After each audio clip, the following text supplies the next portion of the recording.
Ashley Cox 432, I've got your handle because you left a comment in one of the YouTube videos there asking this question. What are your views on web-based CMSs, content management systems, when compared to hand coding a website?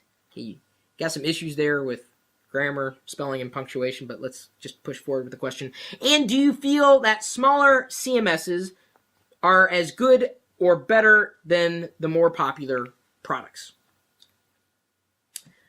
So, we get in the area of what's better. Better, we all know, is relative.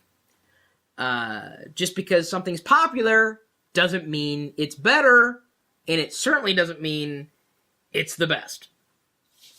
So, my view. If you're starting a website, you want to get it up and online as quickly as possible.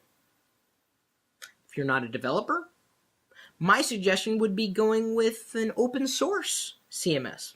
Granted, it may and will likely expose you to zero-day threats, but you also will have a wider amount of support by the community versus some CMS, content management system, that Joe Dokes down the street programmed. Nobody but Joe Dokes could support it. And it may be unstable. It may be good in some respects, but sucky in others. I mean, nothing is ever perfect. Nothing. So, in terms of hand coding, which is what we used to do in HTML, like by hand, the tags and everything, building that by hand. If you want that experience, fine.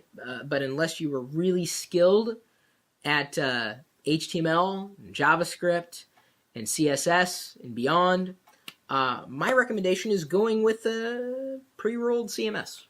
Potentially from the open source variety. You could use a service to build your website if you don't care a lick about anything else. You just want a web page up and online. You don't want to do any tweaking with it. You just want it there. Fine. Just use whatever's out there. It's not going to be a big deal.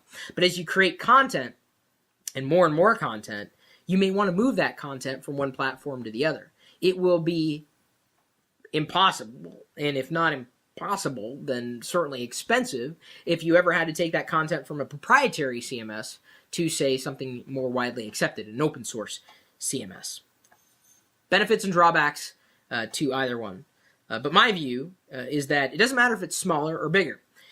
If it has features that you love and appreciate, and if it's open source, then I think that's a CMS to watch for. You're going to have a better time in working with more widely accepted CMSs, but you're also going to have to be mindful of security issues.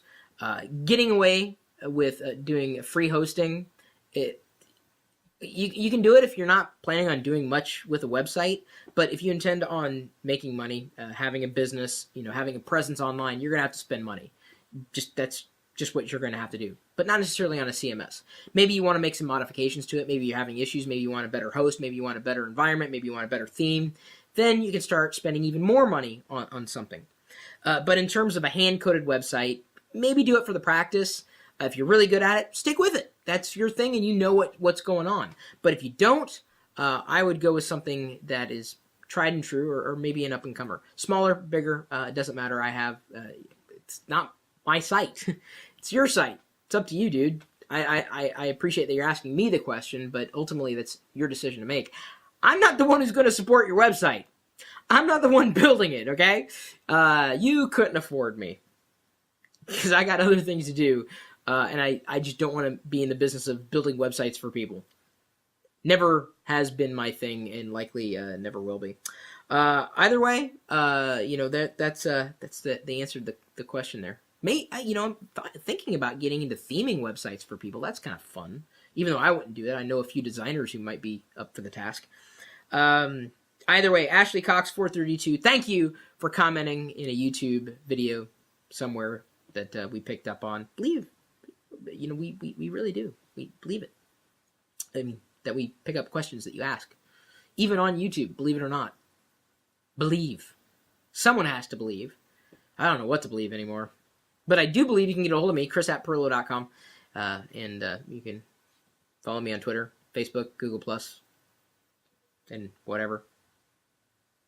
Okay? Probably you later.